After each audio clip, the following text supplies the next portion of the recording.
Okay?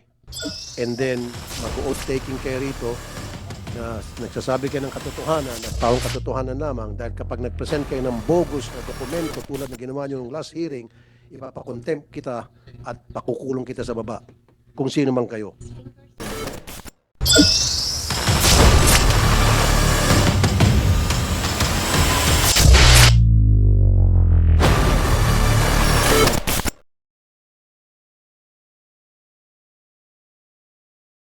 Diesel pumps, tayo po yun, sir. Kaya nga So, po, oo. Pero meron po bibigyan mga ko na- projects kasi na hindi pa po gawa o inabandona na and yet humingi na po tayo ng budget for operations. Mamaya sabihin ko po sa inyo ilan mga lugar na dapat ninyong puntahan at mag-submit kayo sa amin ng dokumento pertaining to that because meron po akong AAA one source. AAA na po ha, hindi po A1. AAA source na napakarami po mga proyekto, especially dyan sa Northern Samar. Saan pa ba itong mga lugar na ito? Na sa Mindanao, Region 6A, Region 4A, Region 6 and Region 4A, na meron kayong mga solar pumping station na hindi pa tapos, hindi pa constructed, and yet binubuhusan niyo na po ng para sa maintenance. That's why I told you when we started this hearing na yung report nyo masyadong vague. Dapat dinitalye nyo isa-isa, especially the projects. Hindi ba sabi ko sa inyo na yung projects, ilista nyo magkano, saan, ano ang ano ng level ng completion, ganon. Para makikita ng mga senador, hindi na tayo tinatanong diyan kasi very vague ang report nyo eh. Pinababago ko yung format ng report nila eh. Madam Chair, ang totoo niyan, meron naman po kaming detailed report po rito, ma'am. Isasubmit po namin. Bigyan nyo kami ng kapal na report na hindi. Yung general report, napakadaling gawin yun eh. Kasi Meron po kami sa yes, overhead, then projects, tapos yung projects, listahin nyo na. Ang dali-daling ilagay nyo. Ba't mo pahahanap sa amin sa mga papel na kaya dami-daming ito? Ba't namin nahanapin dito? Pababasa nyo sa amin ang kapal-kapal. Ba't hindi nyo isummarize? Diba? Para guide namin. Binigay ko na sa inyo yung format eh. Pagawa mo yun. Para hindi tayo kino-question every time kasi sinabi ko na sa inyo yung halimbawa yung project started in 2022, ano nagawa nyo ng 2022, 23, ano balak nyo gawin sa 2024. Kung yun naman ay 1 year lang, di isang year lang. Pero you enumerate, tapos i-total nyo na umi-equal dun sa project na cost na inyong inallocate for projects. Tatlo lang naman yan eh, PS, overhead, projects. Doon naman lang kami nagpapadetalye sa projects. Kasi yun ang tatanungin eh. Saan pupunta yung mga projects? Yung ba'y continuing project or 1-year project? Para alam natin, hindi tayo nalilito, di ba? Sige, ma'am. Submit po namin yung buong details. Actually, naka-detail naman po rito. Okay. Submit po namin. So, naka-detail na. Now, since you're at it, sa pagbalik niyo po, bigyan niyo po ako ng listahan sa Region 4A, Region 6. Sa Region 6, lahat ng solar irrigation pump project ninyo. Finish or not finish o hindi pa nagagawa. Yes, sir. In fact, With pictures. bibigyan po namin pati lahat na ng region, sir. Kasi ayon sa source ko, marami dito ng mga solar irrigation pump projects ninyo na hindi pa gawa and yet binubuhusan nyo na po for maintenance.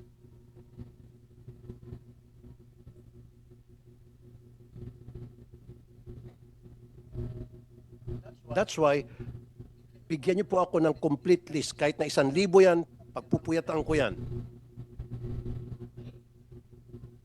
Bigyan niyo po sa amin listahan yung mga project, yung solar irrigation pump project.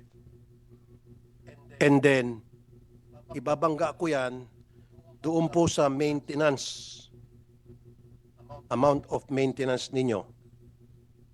Yes, Mr. Chair. Gusto ko lang pong i-point out, sir, that again, this is for the operation and maintenance. Mas malaki po ang mapupunta po sa operation kasi yung pambayad nga po ng kuryente. Kaya nga po, sir. Okay. I hear you. I hear you. I see what you're coming from. Yun nga po, sir, ang sabi nga ng source ko. Reliable po yung source ko. Very reliable. Meron pong mga proyekto na hindi pa naumpisahan and yet sumisingil na kayo for maintenance. Gumagawa pa lang kayo ng feasibility study and yet humingi na kayo for maintenance. Yun po yun eh. Yun po yung masakit eh. Para sa taong bayan. Na kumbaga gaguhan po eh.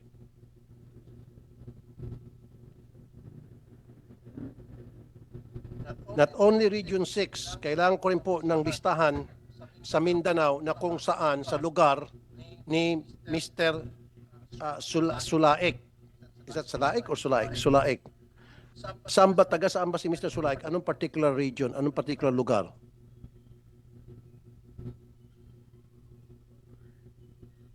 At anong pwesto ulit ni Mr. Sulaik?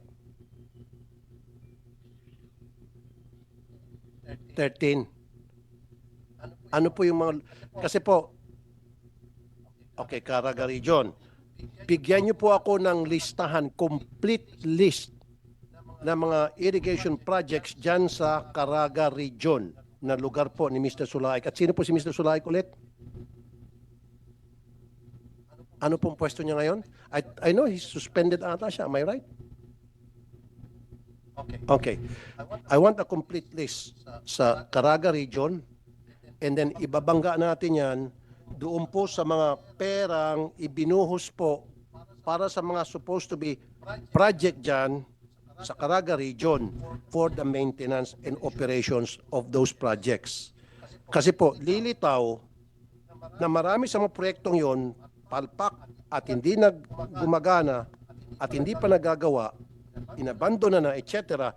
And yet, binubuhusan po ng pera para sa maintenance and operations. Pag nagsinungaling po kami sa amin, ipapasite in contempt ko kayo, magpapadala po ako ng reporter doon, pipicturean ko, at isusupalpal ko po sa inyo dito. I promise you. I'm doing this for taong bayan. Matagal nyo na po ginagago ang taong bayan. Ang dami pong mga problema ngayon sa bigas. Ang taas na po ng presyo, marami na pong mga tao hindi na makakain ng bigas. Na dahil hindi nyo po ginagawa na maayos ang inyong trabaho. Kasi kung ginagawa nyo na maayos ang trabaho nyo, na-irrigate nyo po tamang patubig, special pagdating sa El Nino, naging maayos po sana ang rice production natin. Nakatulong po sana yan.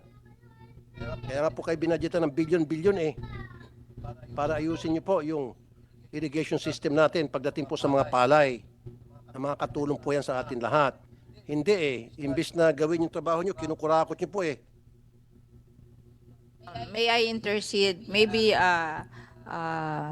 Mr. Gillian, you should go to Caraga and inspect those complaints para makasagot ka ng tama kay personally, para makita mo kung ano yung kino-complain ni Senator Tulfo.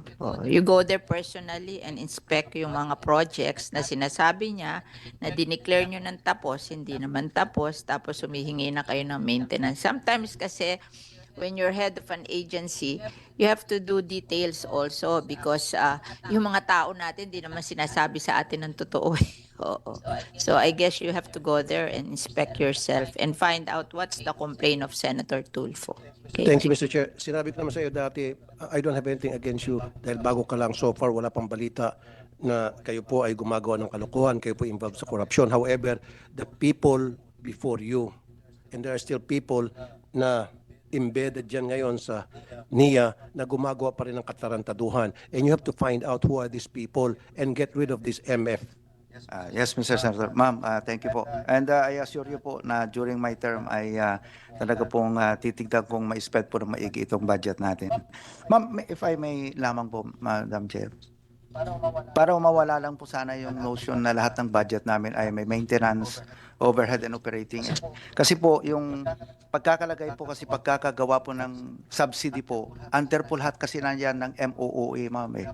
Dapat po kasi kaya kaya lahat po ng ano namin. Ang MOOE na yan, I don't like that eh. Kasi Kaya- pinag-isama nyo dyan yung overhead and capital expenditures. Tama. Wala yun. Kaya nga sinasabi ko sa Tama. palusot niyo yung MOOE na yan eh. Ako, hindi Tama. ako believer dyan. Sinasabi ko na yan, ba't inimbento yung word na yan sa budget? Ihiwalay nyo yung PS nyo, personal services, yung overhead nyo, tapos yung nakapasok doon na part of your operation, ilagay nyo sa projects. Di ba? Para naiintindihan namin, huwag nyo pagsamahin.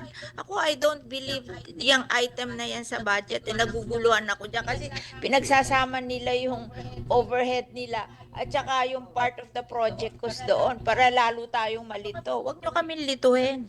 Yan din po ang aking ano. Kaya pwede po bang ipa-explain natin sa DBM bakit ganito po yung Pagawin nyo yung format nyo para wala tayong DBM?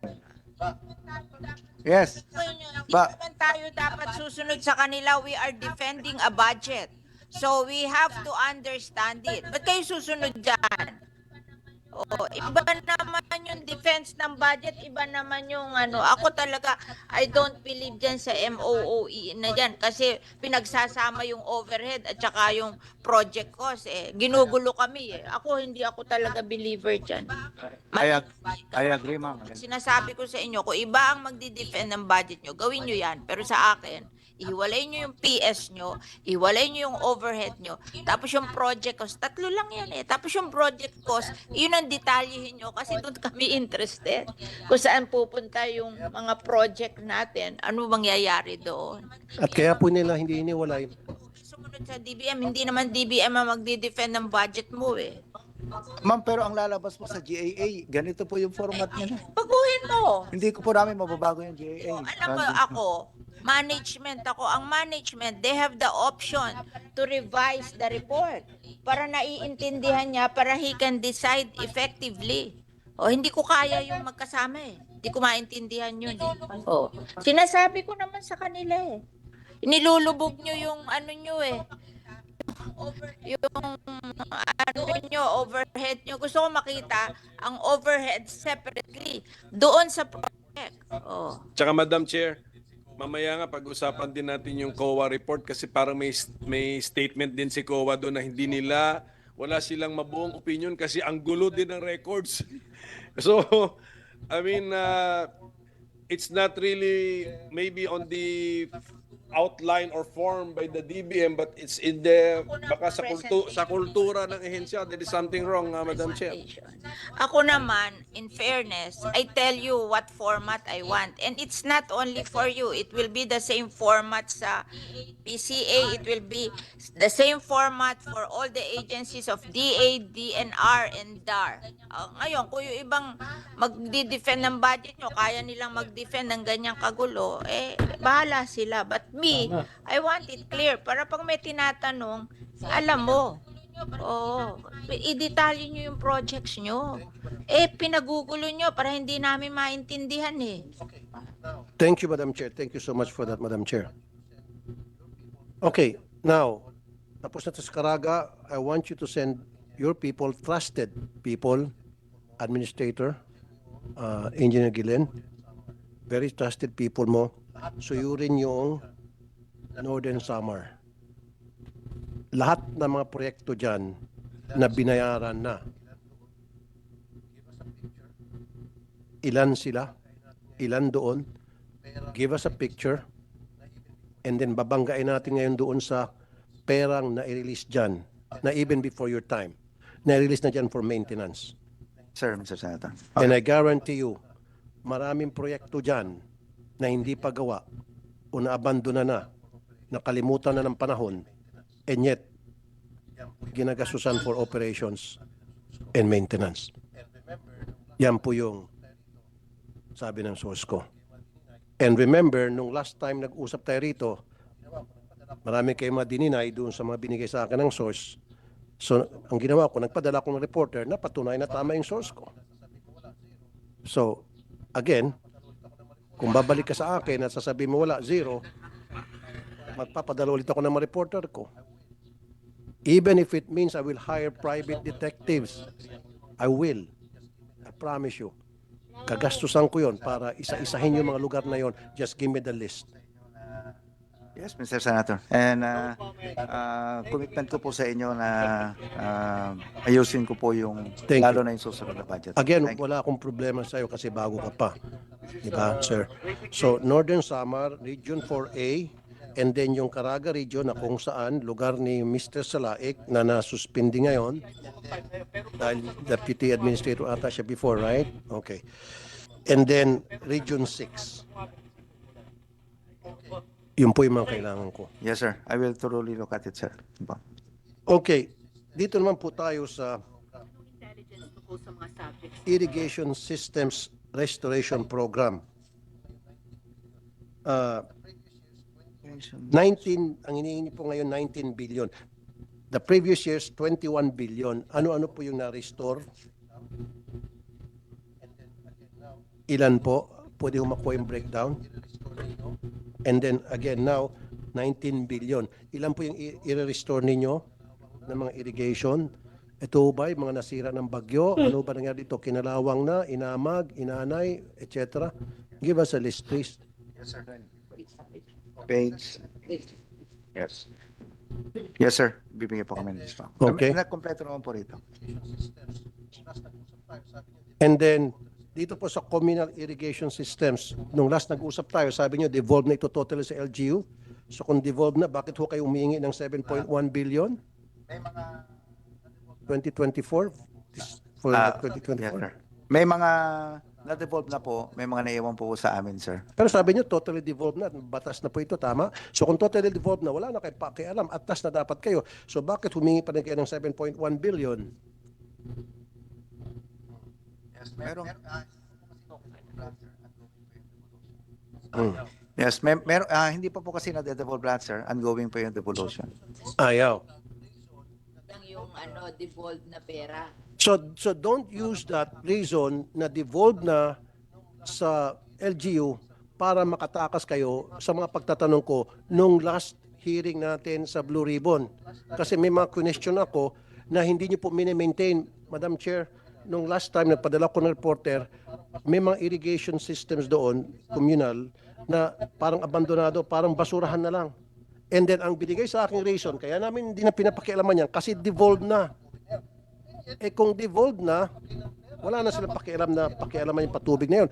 And yet, humingi pa kayo ng pera. Di dapat kung humingi kayo ng budget for that, kailangan linisin nyo yun. Yung mga nagmumukha ng basurahan Ulat mo kung ano na yung irrigation. hinihingi mo ng budget na communal system para hanapin kung yung by devolve o hindi. Oo. Kung na-maintain yun. Oo. Yun ang sinasabi ko na i-breakdown nyo yung budget nyo para naiintindihan. Isulat nyo yung lugar. Oo. Kasi yung lugar pwedeng puntahan at tingnan kung mine-maintain nyo nga o hindi. Actually, meron naman po kami detail. What?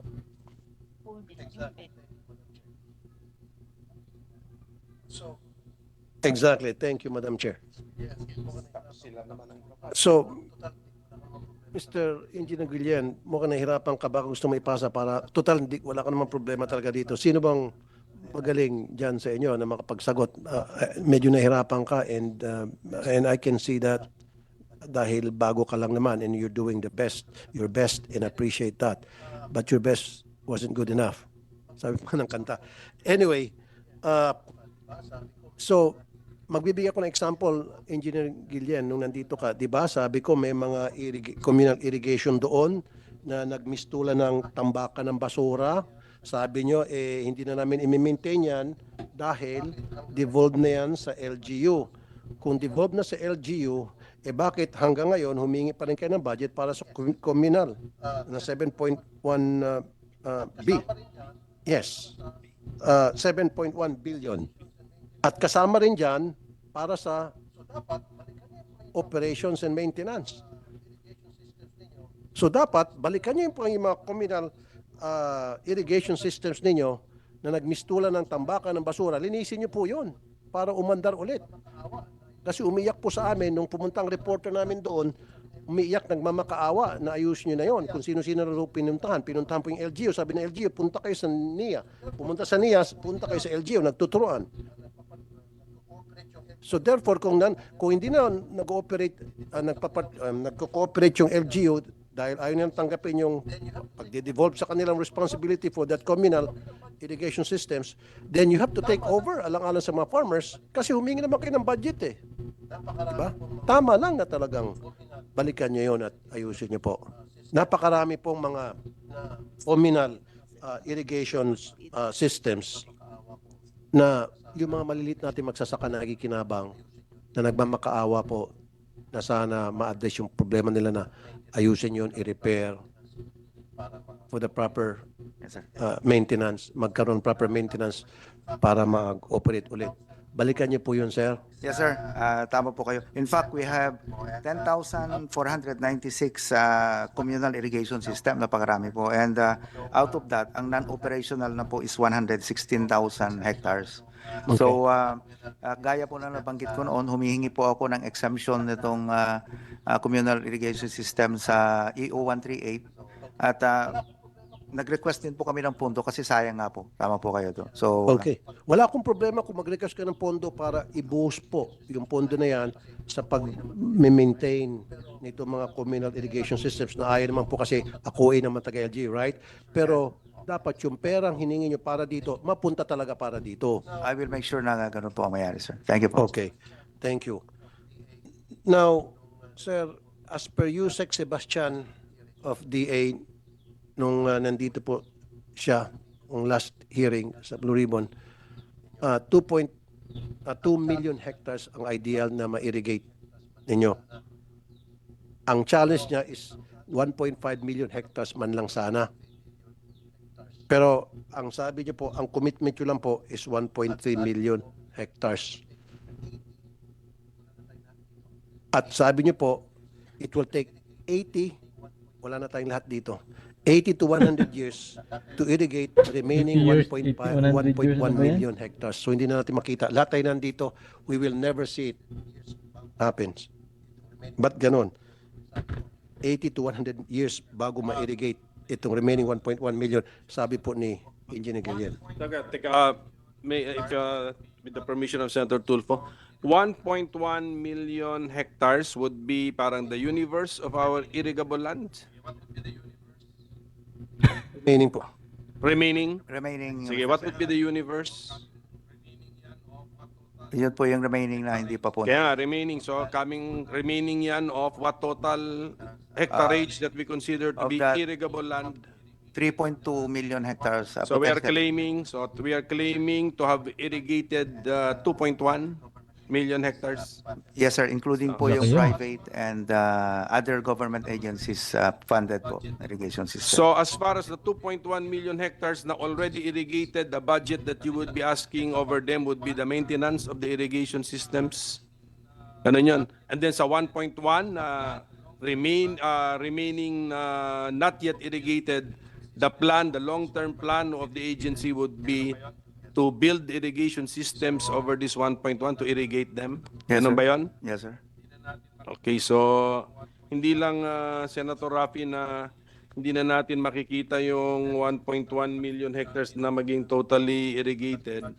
Hindi na rin siguro natin makikita ang ending ng malaking budget ng NIA. Forever and ever na po yan, Mr. Senator. Pero anyway, magtatanong din po ako sa kanila mamaya. Communal irrigation system po. Tulad na ginawa nyo yung last hearing, ipapakontempt kita at pakukulong kita sa baba. Kung sino man kayo. Kasi hindi pwedeng naglulokong tayo dito. Senator po. Out of the 7.4 allocation for the restoration of communal irrigation system po, na-release na po sa amin lahat, sir, yun. At nagamit na rin po, sir, namin siya. Meron na kaming obligation na 3,359,000 po. Million. So mayroon pang hawak nyo na ang amount, may 4 billion pa to be obligated. Okay, so sige po. Ang tintanong na lang, ano po itong other irrigation systems, 580 million. Ito pinakamadaling tanong. Oh, hirap pa rin kayo.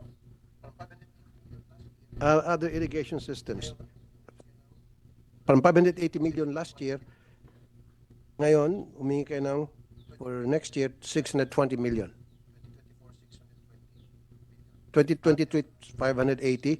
2024, 620 million. Other irrigation systems. Ano po itong other?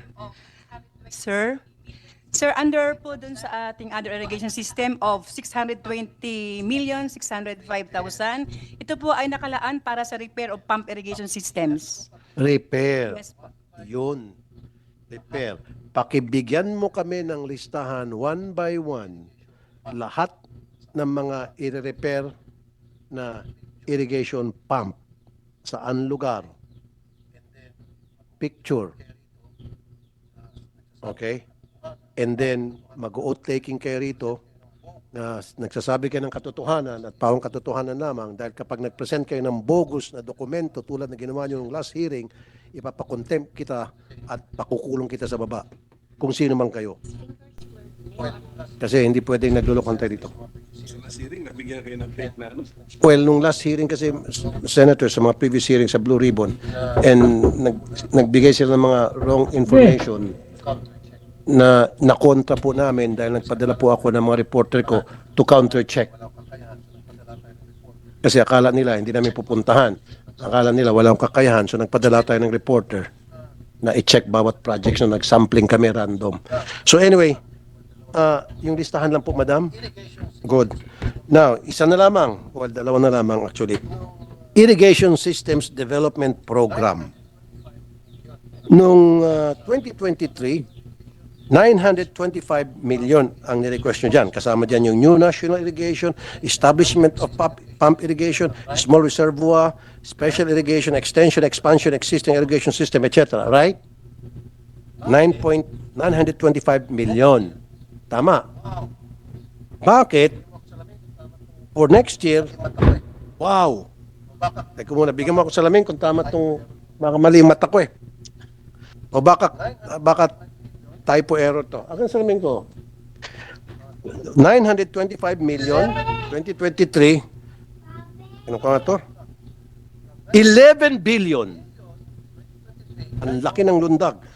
From 925 million, 2023, ngayon, sabi nyo, kailangan namin ng 11 billion. Tama ba? O is it right? 11.198 billion?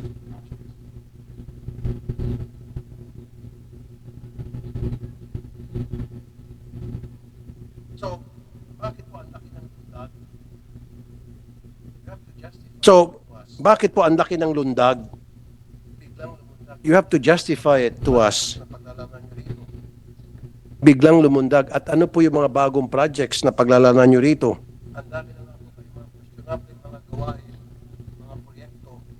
Ang dami na nga po kayo mga questionable mga gawain, mga proyekto, dadagdagan nyo pang sakit ng ulo. Kami at ang taong bayan, ang kaban ng bayan lalo na. Kumbaga may sugat na nga po. As far as I'm concerned, this is my own opinion, sinugatan nyo na po yung kaban. Dahil nga po sa mga palpak na projects, questionable projects and all. Now, kumuha kayo ng kalamansi at asin at nilagyan nyo po ng yung sugat na yun.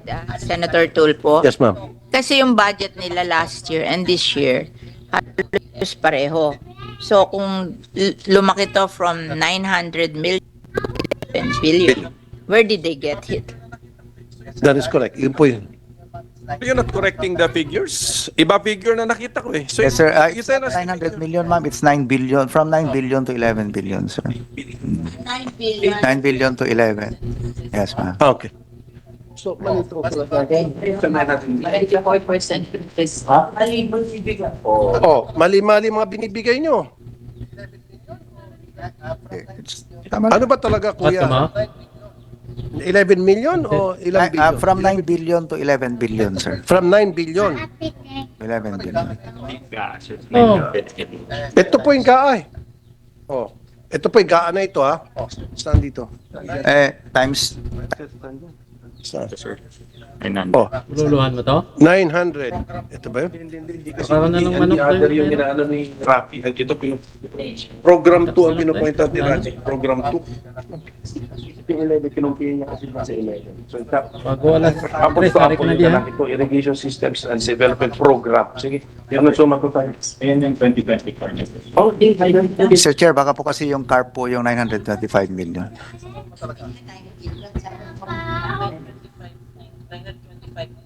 Ano ba talaga? Yung 925 po, 925 million, carpool. Yes.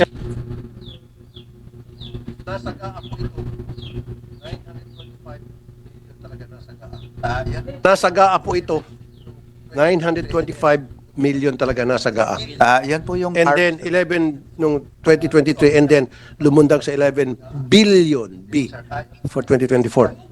So, nagkaroon ba ng typo error sa GAA? Di po, sir. Yung pong 925 million, sir, is the for the Comprehensive Agrarian Reform Program, irrigation component. Ihiwalay po kasi yung CARP doon po sa, ano, sir. Kung yung 925 million po, ha. It's for Hindi, the, kasi nasa linya ng Irrigation Systems Development Program yung 925. tama po, pero other irrigation systems po yun, sir. Other irrigation systems. Yes, sir. Okay. So sa Irrigation System Development Program naman for 2024, from 925, it becomes to 11. No, sir. From 9 billion to 11 billion po, sir. From 9 billion. So 9 billion. 9B, sir. 9 Okay. billion. 9, sige. Accept ko na yan. So 9 billion on 2023. Ngayon, 11. So you have to justify it to us. Bakit nagkaroon ng 3 billion na addition? Sorry, 2 billion na addition. Yes, tama po, sir. Kasi mga continuing projects po ito, sir. Kaya nga po, ano-ano po yun? Bigyan Yes, mo po sir. kami ng listahan. Yes, sir. Will po. Nandito naman po. Kompleto naman po kami. Okay. Now, ito na lang po ang sasabihin ko sa inyo, Mr. Gillian.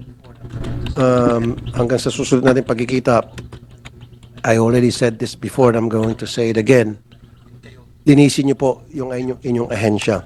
Salamat naman po nung last hearing natin, nag-admit kayo na mayroon pong korupsyon sa inyong ahensya, may pagkukulang inyong ahensya, then do something about that. Kasi po, ang tatamaan po dito,